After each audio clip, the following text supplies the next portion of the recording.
Since the recorded history of the kingdom, succession had never been uncertain. The title of Alpha King had always been appointed to an obvious heir. Unlike human kingdoms, the title was not always inherited to the firstborn son. It was earned through spirit, strength, and above all, honor. But the king had 3 sons, each born strong, each raised to rule. Nicholas, the eldest, followed by Lucian, both keen of mind, elegant in speech, beloved by courtiers. Timothée came last. He was quieter, though no less capable, still no more outstanding beside the brilliance of his brothers. All 3 were handsome and brave, as kings should be. All 3 bore the temper of rulers. Never before had the kingdom produced 3 princes equally fit for sovereignty and the title of Alpha King. Timothée had understood this long before his father had took notice. He heard it in the silences at council tables, sensing the subtle weight of comparison that followed him through corridors when servants hesitated to address him. The whispers would follow the youngest prince, filling his mind at night. They said Nicholas would be Alpha King. They said Lucian might rival him, but they never spoke of Timothée. He listened as the whispers grew louder in the absence of decree. Some said the princes grew restless, eager for reign and inheritance. Some claimed all 3 sons watched the throne with impatience. The brothers never spoke of the rumors, but the shift in atmosphere was felt by all of them. The palace tightened as the king's gaze grew sharper. Their father, the king, was not frail by any means nor stretch of the imagination. His rule remained steady, as his strength remained firm and his judgment had not dulled. As time elapsed, he began to speak of retirement and leaving the capital. He was slowly preparing for the end of his reign. It was that one evening before the court that he announced a trial. The address to his sons was gentle and fair, as it had been for all things. "My children," he said, "I believe the time has come for me to appoint an heir." Each of them waited, shoulders level and back straight, looking to their father in anticipation. Timothée did not hold his breath. Whatever that would be decided, he knew, did not concern him. The king continued, "I wish for some small token of amusement in my retirement years. I would like a companion to ease my solitude. Yes, I would like a little dog, handsome, faithful, and engaging." Nicholas furrowed his brows. "Forgive me, father, if I speak out of turn," he said. "But how should this relate to appointing an heir?" The king's eyes alit with something. "Ah, of course," he exclaimed. "Seeing that each of you are equally fit to inherit the crown, I would not think it fair to display preference to any one of you.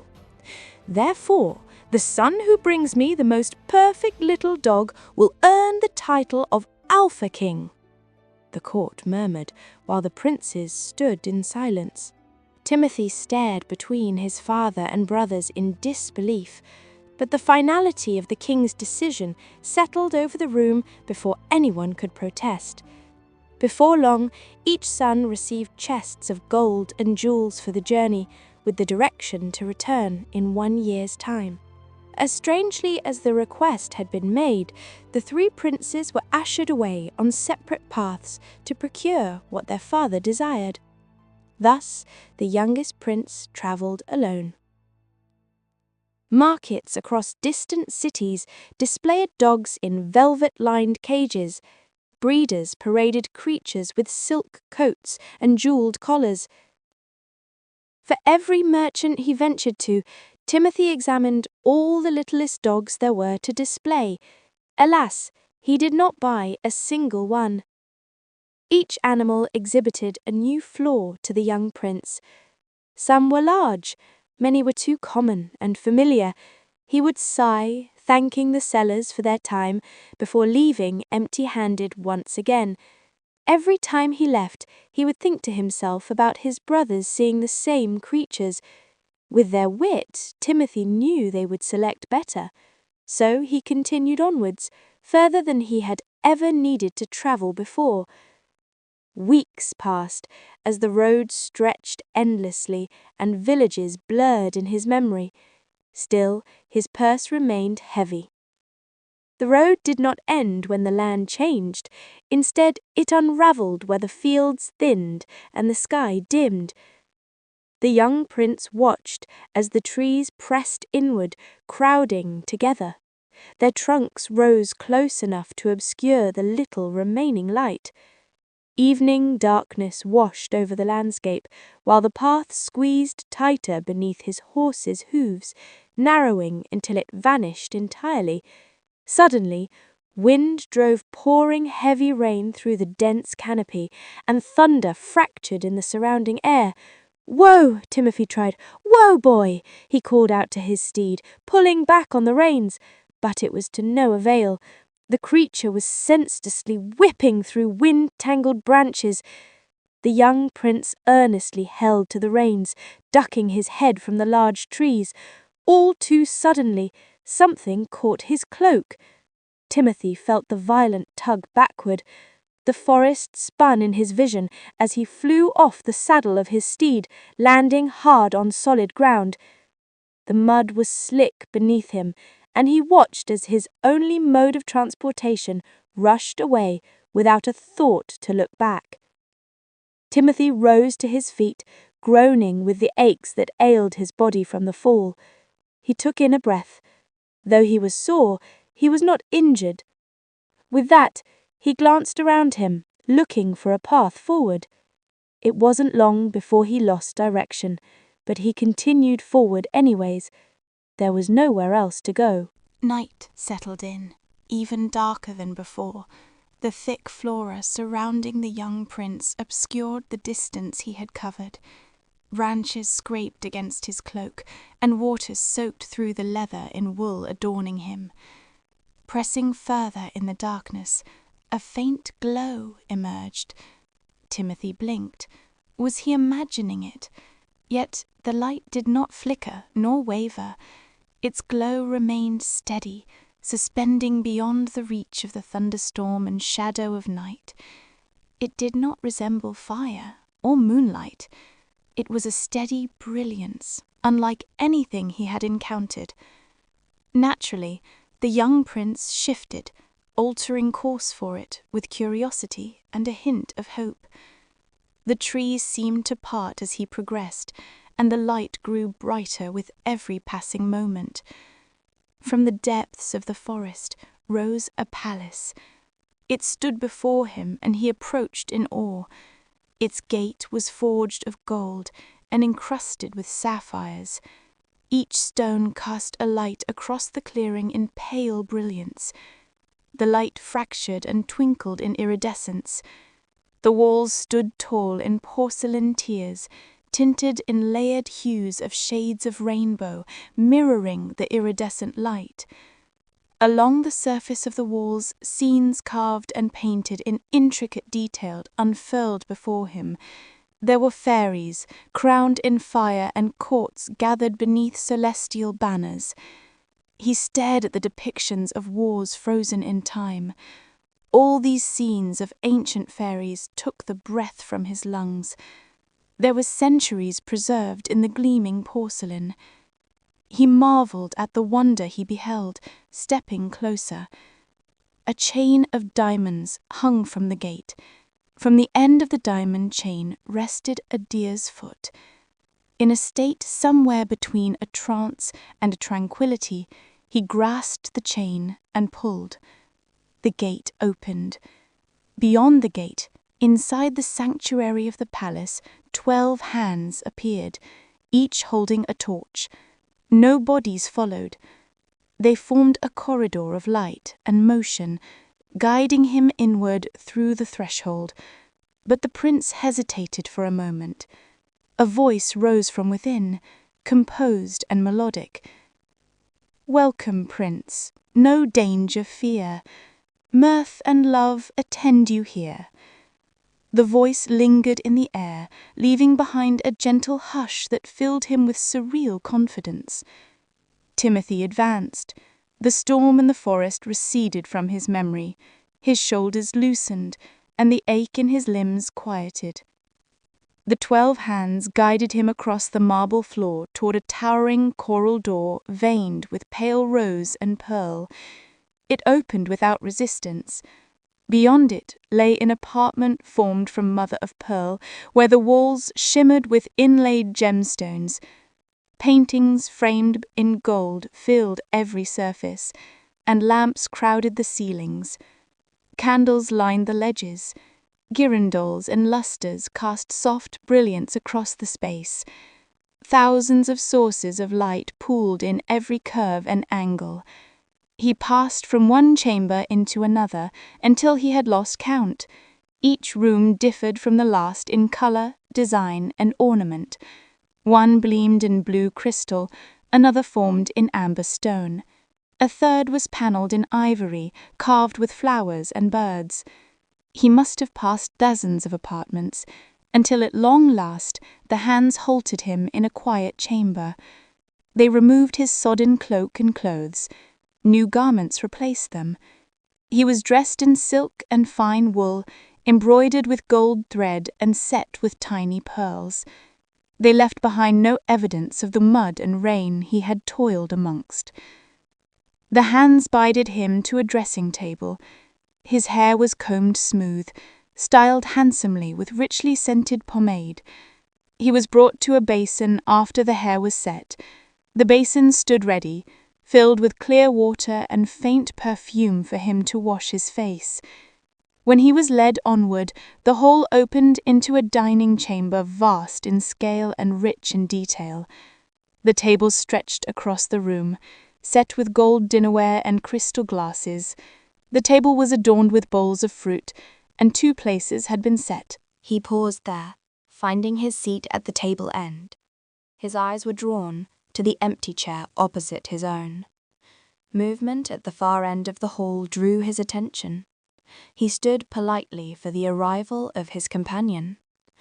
A small figure entered, scarcely reaching his knee, and a long black veil draped over its face. 2 cats in dark mourning dress accompanied its sides, each bearing a small sword. Behind them followed an audience of cats in what appeared to be ordered ranks. The figure moved across the floor, lifting her veil. Before him, he beheld a beautiful white cat when the mourning veil fell away. Her fur held a soft sheen, but her eyes carried a gravity that contradicted her size. She lifted her head with gentle formality. "Your Highness," she said, "I welcome you to stay during your journey. Your presence affords me the greatest pleasure." Timothée bowed. "I thank you for your generosity," he replied, "though I cannot help myself in commenting that I have known shifters in many forms, yet I have never encountered one of your kind. To rule such a palace as you are is no small wonder." She regarded him without offence. "It is so," she replied, "but I am not fond of idle conversation. Let us sit for supper." The hands placed the dishes upon the table. Timothée and the white cat took their seats. He followed her lead, and the meal proved rich and satisfying. Wine warmed his throat. Bread softened beneath his fingers. He ate more than he had in many long days. When the table had been cleared, his attention rose to a small portrait set in gold, hanging from her foot by a delicate chain. "May I?" he asked. She nodded in silence. He lifted it to look, but found himself squinting at the image. The portrait within showed a young man of noble bearing. His face was framed by dark hair and a familiar brow. The eyes mirrored his own stormy blue. The likeness was not merely similar, Rather, it perfectly resembled his countenance. He lowered it slowly. She watched him, sighing as a shadow cast across her face. He studied her quietly. "You must know why I travel," he said finally. "I do, Prince Timothée," she replied. "Your brothers are set on separate paths with the same race to win your father's crown." "Forgive me if I speak ignorantly," the young prince said, "but how is it that you know of the quest my father has fashioned?" "Do not be mistaken, Prince, that I have always been a cat," she said. Her sharp reply startled him, and he hesitated for a moment. "How should I address you?" "Princess Danielle," she answered. "That is my name and title." "Princess Danielle," he said. "To be in your company is an honor." She accepted the courtesy with a polite nod. "You should remain here," she said. "The storm has no mercy for travelers. In my palace, you will be safe." He did not attempt to dispute her position. The disembodied hands guided him from the table and led him toward the guest chambers where lamps lit the corridors. Behind him, the beautiful white cat watched. Chapter 2. In the morning, the prince woke to sound before thought, drawn from sleep by a confusion of movement that gathered beyond the chamber walls. The bodiless hands lifted him gently from the bed, dressed him in a hunting jacket worked with green silk and narrow threads of gold, before guiding him toward the window. When he looked into the courtyard below, the sight held him in captivity. Hundreds of cats filled the stone square, moving in bright order. They were fastening straps and lifting banners. Ribbons flashed between their paws, and horns rested against the wall in neat rows. The prince watched as velvet packs were hoisted. Their decor bore the mark of festivity. The white cat entered his apartment with quiet composure, her veil resting against her pale fur. "Your rest has served you well," she said. "Since you have woken in time, will you share our sport today?" He agreed without delay. In the courtyard, a wooden horse awaited him, carved with sweeping lines. Even its bridle worked in tiny gems that caught the morning light. "It should gallop to your admiration," she assured the prince. He nodded promptly, mounting the wooden horse without protest. Soon the white cat appeared atop a monkey. A dragoon's helmet adorned her head in place of the black veil. Timothée noticed her composed posture. She advanced with a commanding presence, causing creatures to scatter before her path. When the horn sounded, they rode. The hunt passed through gardens and into the bordering woods, the ground passing beneath them in a rush of green and stone. The cats outpaced every bird and hare that fled, moving with such strategy that nothing escaped their reach for long. Timothée followed, carried by motion and weightlessness he had never experienced before. When dusk returned them to the palace, the white cat exchanged her helmet for the veil once again. This time she took her place beside the prince at supper. He was ravenous with hunger, despite the feast the night before, so the young prince ate well and drank sweet liqueurs that warmed his chest. Time passed on in this manner. Each day brought some new delight. One evening, as they sat in a gallery lined with tapestries, he watched the white cat trace the edge of a silver bowl with one careful claw. "I must leave you soon," he said, realizing aloud, "unless you turn me a cat shifter, or perhaps you might become a lady again and leave this place with me." Her gaze lifted, and her sorrowful grey eyes looked thoughtful. "You belong as you are," she said, "but I have worn other shapes." "You speak as one who remembers a life before this one," he said. She regarded him in silence, then set the bowl aside. Timothée was ready to let the notion pass in the quiet, but she looked up then. "My father was monarch of 6 kingdoms. He loved my mother and gave her every liberty since she was born with a hunger for distant lands. He leaned closer, careful not to interrupt. Before I was born, she heard of fairies who tended gardens beyond mortal measure, where fruit grew in endless perfection. Desire seized her, and she travelled to their country to find a palace walled in gold and stone. No gate opened. There was no sign of anyone dwelling within. She ordered tents to be placed close to the palace door, and weeks passed as her longing grew, until sickness followed. Her voice did not tremble, yet it had tightened. One night an old woman appeared.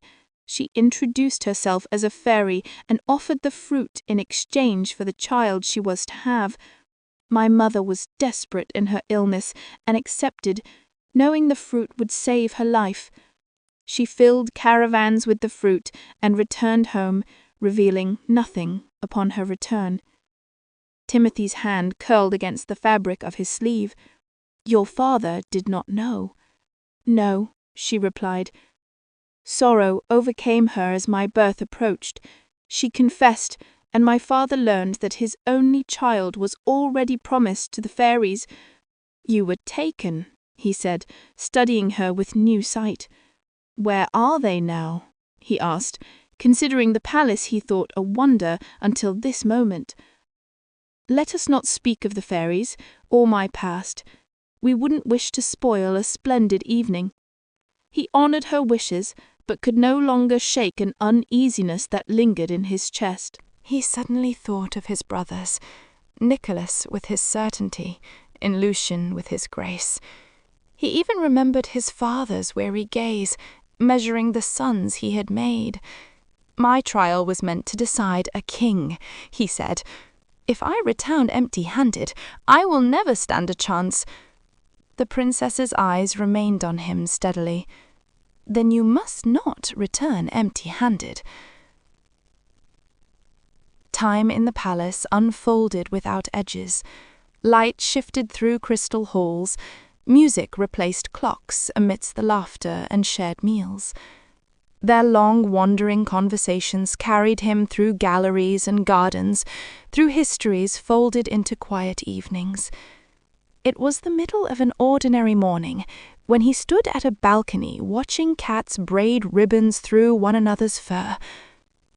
"You have 3 days," she said. "Your father will expect you at court for your return." He turned, and the palace felt altered in that instant. "I have not been gone a year," he said. "I would have known." "The end of the 12-month is approaching," she answered. "Fey magic ensures time bends its passage here." Memory rushed to reorder itself. "I failed! I forgot what I had been sent to do." "You were destined to find what could not be bought," she said. "You were sent to be changed." He turned fully toward her. "My brothers will return first. They will stand before the king with treasures, and I will arrive empty-handed." She crossed the chamber, and he watched her little paws step silent against the pearl floor. "You will not," she said. From a small box she drew an acorn. Its colour was plain, and it appeared light. "This contains what you need," she said. He accepted the acorn, staring down where it rested in his palm. "Listen," she commanded, and he raised the acorn to his ear. From within the shell came the sound of breath, before very soft barking of the littlest dog. Laughter broke his composure as he chuckled from deep within his belly. "I cannot repay you," he said. "You will," she replied. The wooden horse was prepared before dawn. He stood at the gate with the acorn clasped in one hand, his other resting against the smooth curve of its neck. "You will remember this place," she said. "I will," he replied. "Thank you for all you have done for me." With a brief goodbye, he was off, away from the forest on the wooden horse. He reached the capital before sunset, the horse slowing only when stone and banner rose before him. The square had been dressed for reunion, with banners lifted high and musicians stationed at every archway. yet the space felt cavernous without familiar voices to fill it. He dismounted and waited, holding the acorn within his pocket, as though it might slip from the world if left unattended. Nicholas arrived first, his mount gleaming. His attendants carried a silk-lined basket with distinguished care. Lucian followed soon after, his own retinue burdened with velvet and ribbons. They embraced one another with warmth. Each began to recount triumphs, strange cities, merchants and artisans who begged for favor. When Timothée was asked to present his prize, he shook his head and said, "You will have to wait, brothers." They entered the palace together the next morning. The elder sons had their dogs laid upon silk cushions, wrapped in embroidered quilts so delicate that air seemed capable of tearing them. The courtiers knelt to admire them. Timothée listened in glee as servants whispered when they passed. The youngest prince reached into his pocket and set the acorn upon the marble floor. Murmurs spread. The king examined Nicholas's dog first, praising its symmetry. He turned to Lucian's and admired its color. He compared them, beginning to circle the dogs while his hands clasped behind his back. "I cannot determine which of you is more deserving." The elder princes began to argue. Then, with a mischievous smile, Timothée leaned down and picked up the acorn. It opened in his palm. A small dog emerged in a single motion, bright-eyed and light-bodied. Its form was refined beyond measure. It leapt through even the smallest ring offered by a stunned courtier, landing with ease. Gasps filled the chamber before the silence that followed. The king stood. "You each have impressed me greatly," he said. "I request you make another attempt," he said. "Bring me a piece of cambric so fine that it may pass through a small needle's eye. Again, you have 1 year." In disbelief, and a sense of misguided hope, the princes set off to depart at once. Again they were off, each choosing a different road. Timothée mounted his wooden horse, eager to return to the White Cat. Chapter 3. The youngest prince returned upon the wooden horse before the sun had cleared the horizon. In the distance, he could see the palace emerging from the forest. The hens were waiting. They steadied him, relieved him of travel's weight. The White Cat appeared from the inner chambers with a lightness that halted his breath. She crossed the floor with practiced grace. Her gaze rested upon him. "Princess Danielle," he said, greeting her tenderly. Then he found himself telling her all that had transpired. He spoke of the court, of the polished dogs that had been carried upon silk, of the murmurs that rose. He described the king's indecision, the quarrel that broke between his brothers, and the hush that followed when the acorn opened.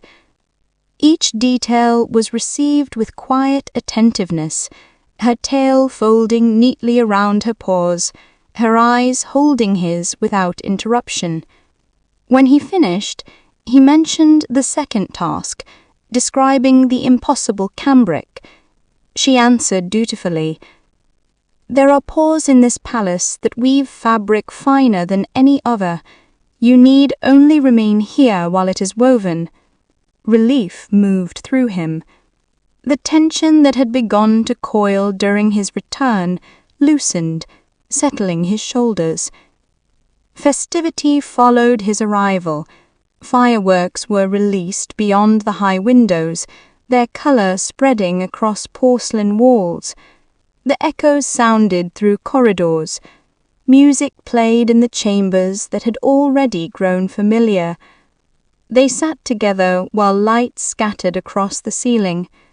"You speak of your brothers without bitterness," the princess observed. They were born ready, he replied. Everything in them points forward. She grew quiet again, but this time Timothée felt restless in the silence. You speak often of cats and fairies, yet you are neither entirely one nor the other. Her ears angled slightly. He leaned forward, careful not to startle her. Tell me what you hide. She considered him for a moment longer than necessary, measuring something in her thoughts. My father wanted to protect me from the fairies, she began. He sent me to a tower in the palace upon my birth, with 20 flights of stairs and a door locking each. I was guarded by keys that never left his hands. When the fairies were refused, they released a dragon to devour and destroy everything in its path. He was forced by their hand to relinquish me. When I was sent to the Fey Palace, the dragon vanished. I was raised in a tower amongst the fairies without doors. I was educated, afforded every comfort and luxury. She paused. If I had never seen another soul, I should have stayed perfectly content. Timothée did not ask what followed. He understood that something had broken the completeness of that world. He reached toward her without touching, his hand stopping within reach of her fur. The fireworks ended. Darkness returned to the windows. Their reflections glistened in the glass. Stay, she said.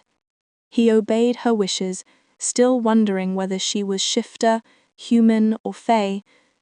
Chapter 4. Time deepened within the palace with a softness that made memory liquid. Conversation filled the hours. The princess spoke of kingdoms Timothée had never seen. He learned of courts that rose and fell under the Fae, of theatres where illusion ruled, and of fashions that governed without mercy. Nothing seemed beyond her reach. Every subject met her with ease. Timothée listened, absorbing the cadence of her voice and the certainty with which she moved through the world, even now bound in her state. There were moments when he forgot his own shape. At first he shifted only at night, retreating into the corridors beyond her chambers, unsure whether the instinct that tugged at him belonged to courtesy or fear. Gradually the distance shortened. One evening he returned on 4 legs, his presence marked only by the quiet press of paws upon marble. She watched him with a steady gaze that accepted what he was without question. He would settle beside her in wolf form, while she reclined among cushions, his head resting near her paws, the warmth between them uninterrupted by speech. Sometimes she brushed her tail along his shoulder. Sometimes he lowered himself so that she might climb upon his back and be carried from chamber to chamber, her weight light, her trust unspoken. It felt so much easier, so much simpler to be a wolf around her, when he could be so much closer without it feeling forbidden. The year passed once again. One morning, while light gathered along the porcelain walls, Princess Danielle spoke his name with a hint of finality. You must return. He lifted his head, staring as she continued. Beyond these walls, a year has already closed, she said. This time, I wish to equip you as suits your rank. From the balcony he saw the carriage prepared. Gold and silver traced its frame. Pearls and diamonds adorned every surface. 12 white horses stood harnessed in silence. Even guards waited in numbers that transformed departure into procession. She placed a nut within his palm. Your cambric rests inside. Do not open it until you stand before your father. He drew breath to speak. She raised her paw. Go. She turned before gratitude could be given. He reached the palace just after his brothers. Nicholas and Lucien embraced him upon his arrival, before demanding an immediate audience with the king. The king received them in full assembly. The first offering passed from Nicholas' hands, fine beyond measure, yet the needle refused it. Lucien followed with fabric that shimmered under torchlight, but it too failed. Timothy stepped forward with his small container. When the shell opened to reveal only a filbert, amusement spread through the whole. He continued. The filbert yielded a cherry stone. Laughter followed.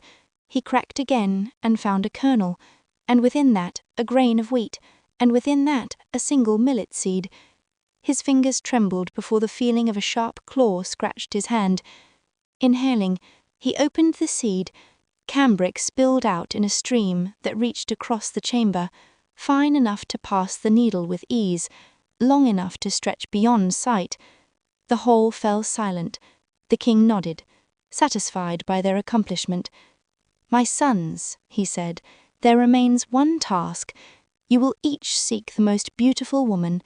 The one who returns with her will be wed and obtain my title with honor." Timothy closed his hand around his empty shell. He already knew where he would go. Chapter 5. The young prince arrived in his carriage at the gates of the palace, and everything went on as before. The trunkless hands drew him from velvet and gold into corridors washed in pearl and quiet light. The same perfumes lingered in the air. The same lamps burned without smoke. The same hush settled over every threshold. She awaited him in the upper apartments, seated upon a low dais beside a window framed in crystal. The white cat rose at his approach, her pale fur catching the lamplight. Her eyes reflected him with depth he no longer thought strange. The palace had taught him new forms of belonging. His cloak had barely fallen from his shoulders before he was kneeling, not from custom, but from an ease that bent him toward her. "You have returned," she said. He spoke of his journey, of his brother's fine silks and shining attendants, of the king's measured praise and the court's restless gaze. She listened with her head inclined, tail folded neatly along her side, and when he faltered she guided him with questions that revealed how closely she followed the movement of his life beyond her domain. It was only when silence settled between them that she turned her face toward the window. Beyond the glass stretched a long avenue, shaded by ranks of trees whose branches met high above the path, forming a vaulted corridor of green. The road disappeared into distance, its end hidden by curve and leaf. He had passed this window countless times, yet it had never drawn his attention. When I lived in the Fey Palace, one of the windows of my tower overlooked an avenue just like that. Trees lined the road so closely that no traveller was ever visible. Days passed without a single human figure crossing that path. I had never seen anyone outside of the fairies. One morning, while I stood there speaking with my parrot, a figure appeared. He stood beneath the branches and listened. I did not know what he was at first. She looked out the window, without stopping to glance back at him when she spoke. Timothy remained motionless, his attention bound to her voice. Curiosity overcame my caution. He bowed to me, slow and graceful, and did not speak. He knew whose palace I lived in. When evening came, he withdrew. I watched until the shadows erased him. Her eyes drifted back to him, then returned to the window. In the morning I stood there again. He had returned. This time he carried a speaking trumpet. Through it he told me that he would be ruined if he did not pass his life in my company. Timothy's hands rested upon his knees. His posture remained still, but the set of his shoulders tightened. "What became of him?" he asked. She did not answer. The quiet that followed was not abrupt. It unfolded as the lamps continued to burn. Her gaze remained upon the trees. She said, "Some stories cannot be told." From that moment the palace felt altered. The corridors remained luminous, the chambers remained rich, yet each passage carried an absence he had not known before. When he walked beside her through the apartments of pearl and gold, when the hands brought fruit and crystal cups, when music drifted from unseen galleries, his attention returned again and again to that window. Their evenings lengthened. She spoke with precision and wit, asking after ministers by name, recounting the histories of realms she had never visited. He answered with growing openness, describing the temper of Nicholas, the resolve of Lucien, the way expectations settled upon the youngest son as both burden and release.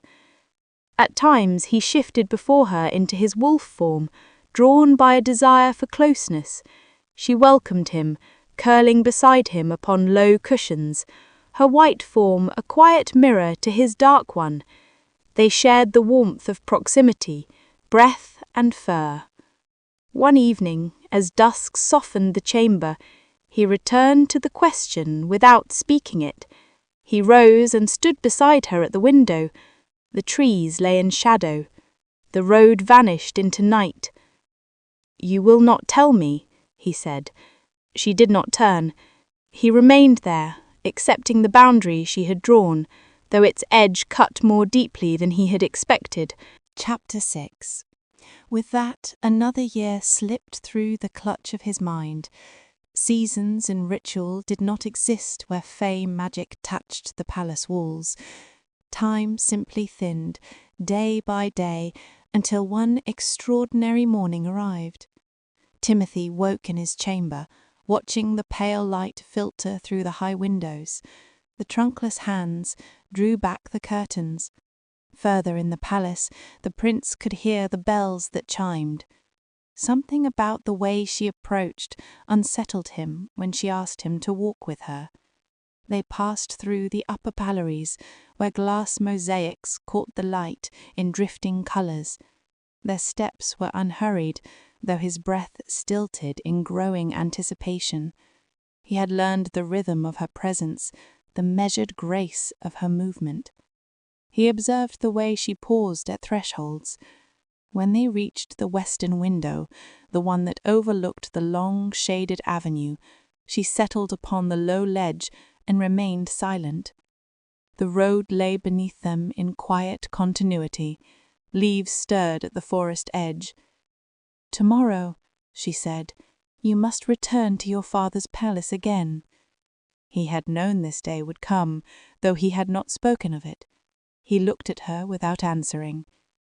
"You have one task remaining," she continued without meeting his eyes.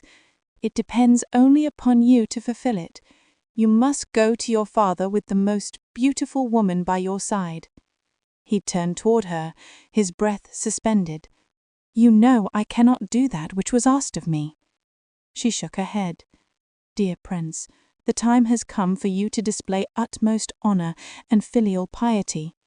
"No," he stated firmly, "I cannot, I will not leave you here." A melancholy smile twinkled in her clear blue eyes. "The enchantment that binds me must be ended, but it requires me to ask something of you." She descended from the ledge and approached him. Her eyes glistened earnestly. "You must cut off my head and tail," she said, "and throw them into the fire." He stepped back, swallowing in shock as his hand lifted in instinctive refusal. The blade at his side felt suddenly alien and heavy, weighing down on his center of gravity. "Pardon? I must cut off your head and tail?" he repeated, his voice rising with confusion. He breathed deeper, furrowing his brows. "You mean to test me, Princess? You desire proof of my affections?" She stared back, unblinking. Her posture was still, unchanged by the graveness of her own request. "Princess Danielle," he said, his voice hoarse from the sudden dryness growing in his throat, "believe me, beloved princess, my heart is already yours. You needn't venture to trial my loyalty." "You mistake me," she replied quickly. "I do not intend to test you. If you wish to free me from my enchantment, you must do as I have instructed." Her voice did not tremble. His vision blurred. He had faced tribulations before, but no task ever asked him to raise a hand against what he most cherished. His ambition had shaped itself around proving worth, around gaining ground where his brother stood. In that moment, those toils seemed so utterly pointless. This thing his princess asked demanded surrender, and it was unlike any pain he had ever known. He turned away. The fire burned at the far end of the chamber, contained within a basin of crystal and gold. The light he had come to know as warm and comforting had all too soon made his stomach twist with agony. "You ask me to destroy you," he said, shifting his gaze back to the perfect white cat. His eyes stung as he looked at her. "I ask you to trust me," she replied. Silence imploded between them. He drew his sword from the belt at his side, with tears filling his eyes. "I cannot," he said. "You must," she commanded, unyielding in her stance. Tears blurred Timothée's vision as the words left her mouth, and he understood then that he was indebted to do as she wished. The sound of steel leaving its sheath carried through the quiet chamber, alongside the steady crackle of fire. His hand shook. He knelt before her with lowered eyes. He was unable to bear the clarity of her gaze. "Forgive me," he whispered his apology, but it did not reach even his ears. With a motion that felt foreign in his own skin, he raised the blade, and he did not look when he struck. Tears streamed down his face as he cast the head and tail of the perfect white cat into the fire. Then miraculous light surged. Unlike the flame that burned in the chamber, this new light glowed and fractalized as heat washed over his face. The heat was warm, without the bite of the flame. For a moment there was only the sound of his breath and the awe of the brightness. It glowed until it was blindingly white, and he was forced to shut his eyes. When he opened them again, a human-like form rose from the brightness.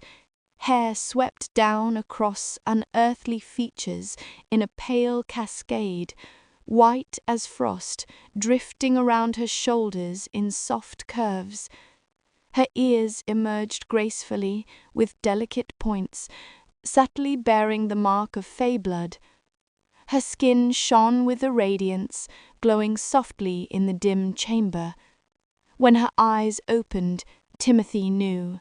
He beheld their same clearness, their infinite depth, carrying lifetimes of waiting and gentleness that had endured every transformation. Silver and mother-of-pearl adorned her. They were not sewn in her clothing like mortal fashion, but woven moonlight and tied on her skin.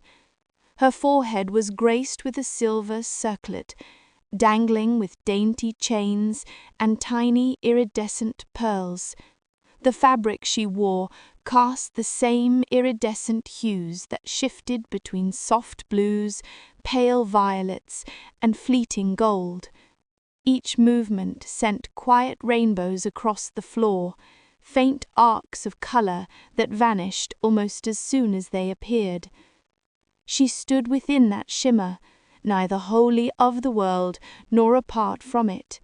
Her stance carried the same composure, quiet with authority. He rose slowly, but before he could speak, movement filled the chamber. Figures emerged where hands and cats had been. Men and women appeared in garments of courtly splendor.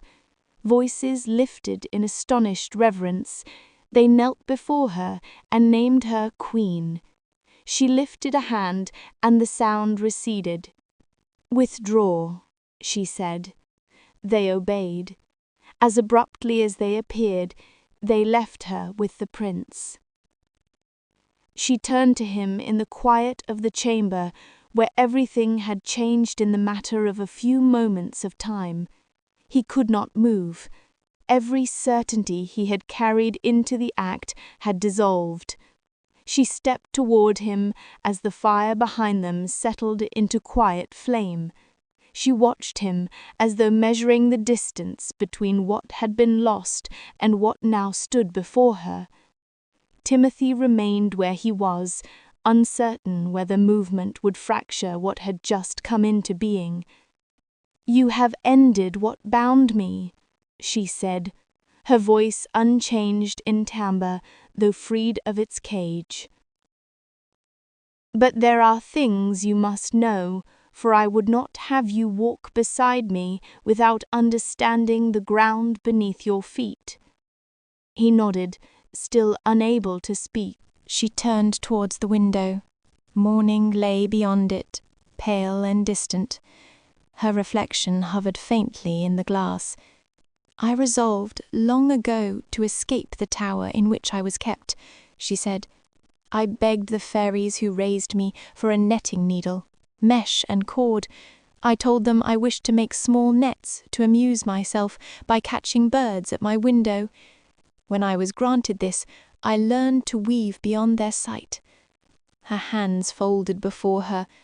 Timothée stared in disbelief at her radiant fingers, unlike the paws he had known, and yet the same aura of her grace threaded every aspect of her presence. "Soon after, I completed a ladder long enough to touch the earth beneath my tower. Then I sent my parrot beyond the walls, asking the young prince I had seen on the avenue to return. When he found the ladder, he mounted it and entered my tower." Timothée felt the echo of that ascent in his own chest. "At first I feared his company," she continued, "but we continued in conversation with ease from before.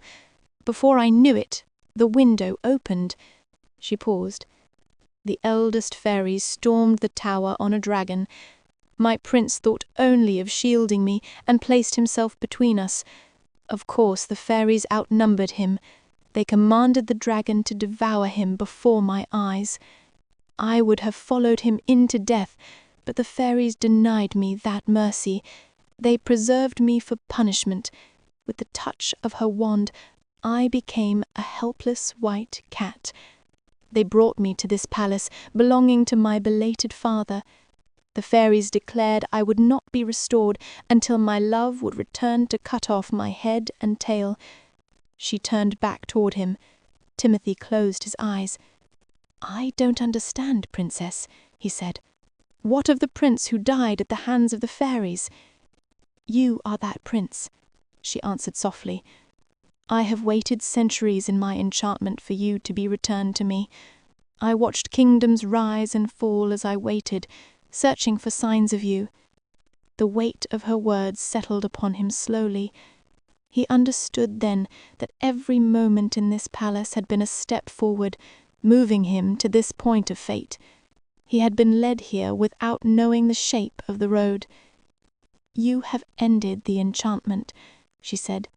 "I need not tell you what lives within me. You have already known since the first hour you arrived in my company. I love you in this form as I did in the last, and in every form to come." She stood before him, no longer small. She existed without veil or fur, yet nothing in his eyes had changed when he looked at her. In his heart he recognized the same presence that had drawn him into this place. He watched the light gathering around her shoulders and along the curve of her hands. "Let us go to your father's palace.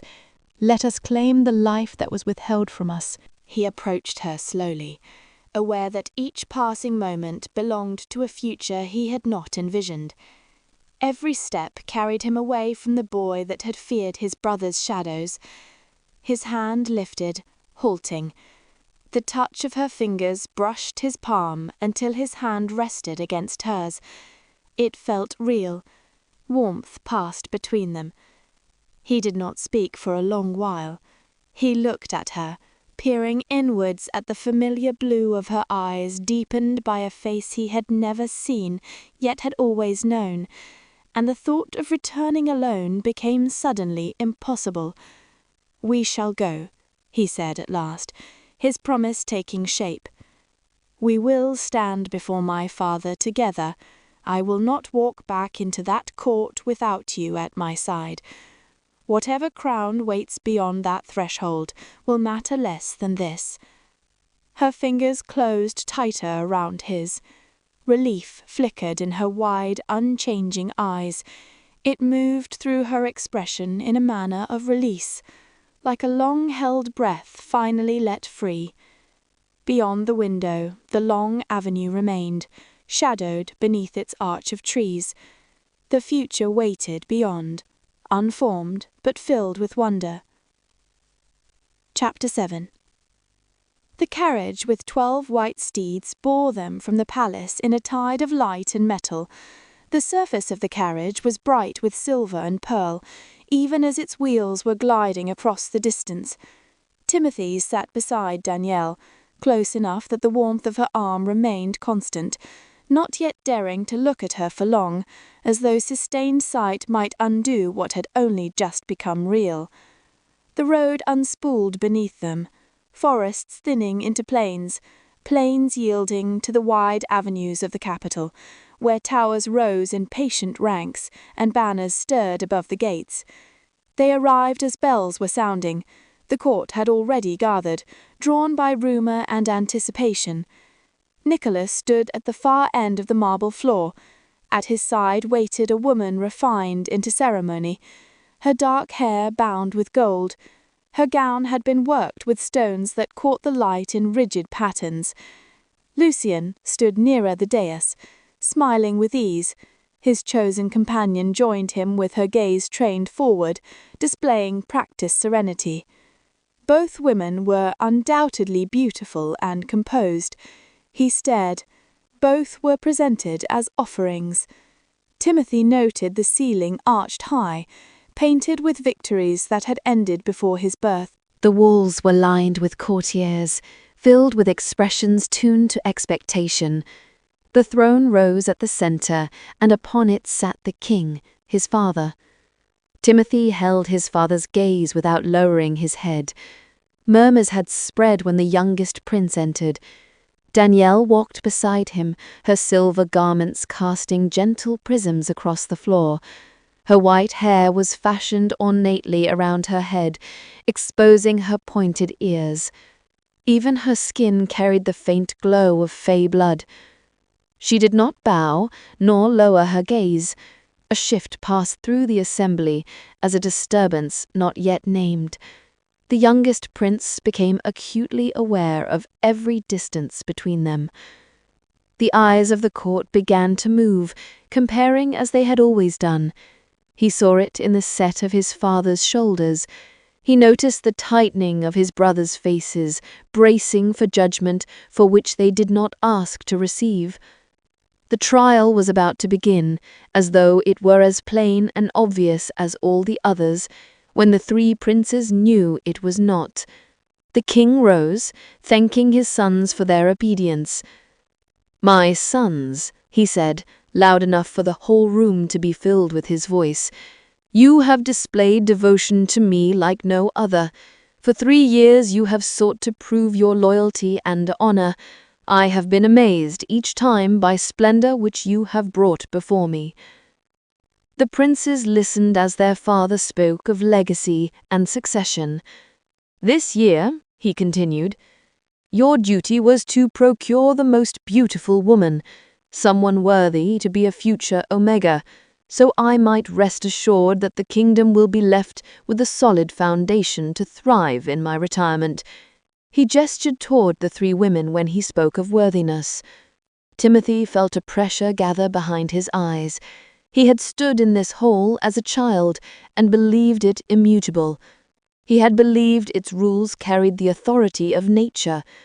Now, with Danielle beside him, he saw the fault in it. He watched the way the court had reduced wonder into ornament, the way it turned living women into proof of worth. He looked at his Danielle, offering a silent plea that passed between them. Her hand tightened upon his in response. As the king continued, he began to speak of choice. "It shall be a difficult task to," he was saying, when suddenly the Princess Danielle let go of Timothée's hand and stepped forward. Her movement was unhurried, but the sound of her steps silenced the hall. She gracefully inclined her head toward the king, showing recognition of his position without her own submission. "Your Majesty," she said, her voice clear. "I agree that it is a difficult task to be summoned into a hall where beauty must be ranked. I dare not question your Majesty's wisdom. I question only the necessity of this moment." A ripple of unease moved through the court. The king answered her with measured interest. "The terms were set prior to your arrival. My sons agreed to them." "They did," she said. "And in that agreement they placed themselves beneath your will, but I did not." Timothée disregarded heat heads turning toward them. Danielle continued. "You have raised 3 sons capable of rule. You do not lack heirs. What you lack is freedom from the burden of choosing between them." The king's eyes narrowed slightly. "And what would you offer in place of that burden?" She lifted her hand, palm open. "I possess 6 kingdoms by inheritance and right. Permit me to grant one to each of your eldest sons, that they may rule without rivalry. Permit me to share the remaining realms with the youngest, whose devotion has already been proven beyond contest. Retain your crown. Release this court from the cruelty of comparing these women, each most beautiful in their own right." Silence from the court followed. The king studied her, then turned his gaze upon his sons. Nicholas stood rigid, attempting to calculate his father's stance. Lucien's smile had faded into thought. The 2 princesses remained still, their composure now showing uncertainty. Timothée stepped forward. "Father," he said, his voice steady despite the tremor in his hands, "I did not seek a crown. I sought obedience. I returned each time because I believed duty might make me worthy. What I found instead was her." He turned toward Danielle, his chest tightened. A sensation moved through him, not quite memory, but pressure. Then a gathering of images that did not belong to this life filled his mind. A tower window, the sound of wings, a voice carried through distance, the ache of separation without explanation. I have known her longer than my own name, longer than this body. I did not understand until now. He was no longer certain who he was speaking to. Her eyes widened as the hall faded. He remembered climbing.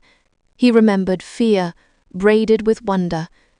He remembered standing in a tower where light spilled across stone. He remembered speaking through air, not yet knowing the cost of being heard. He remembered her voice before fur and enchantment, remembered the moment of loss that had not belonged to this life, remembered dying without touching her hand. He coughed, not realizing that he had stopped breathing. Instantly, Danielle reached for him. He caught her wrists, grounding himself in the present, in her warmth, in the certainty of her form. "I have found you before," he said, no longer caring who heard. "I will find you again in every age that dares to separate us." The court stood motionless, confused, as the king descended the steps. He stopped before them, studying the youngest son he had never quite understood, then the woman who spoke of 6 kingdoms. The king closed his eyes, and when he opened them, the whole felt altered. "So be it," he said. "Let each son receive a kingdom. Let rivalry end, so that my sons may marry happily." The words of the king passed through the assembly. Nicholas bowed his head. Lucien exhaled. The 2 princesses turned toward one another, relief breaking through composure. No longer rivals. Timothée did not wait for them. He closed the space between his queen before he took Danielle's face in his hands, steadying himself with her closeness. He leaned down, a breath apart from her, admiring her blue eyes as the ones he had always known. He could hear her heart skip in its rhythm, and the thought of making her falter drove his thoughts wild. His lips brushed against hers before he pressed his mouth to hers. He took Danielle's face in his hands and kissed her. His hands held firm around her small face, kissing her in a way that felt warm with safety. Danielle inhaled sharply, her breath captured between them. She found herself inclining toward him without thought. Her fingers tightened in the fabric of his coat, drawing him closer. The faint tremor in his hands whispered the depth of centuries, full with hunger and anticipation. When they parted, he rested his forehead against hers. "You remember," Danielle whispered to him. He smiled. "Enough," he said. "Enough to know that I will never lose you again." Her eyes shone even brighter in that moment. Outside, bells rang. The court cheered for the 3 princes who would all become kings, and Timothée cared for nothing more than to lean down and kiss the woman he loved again.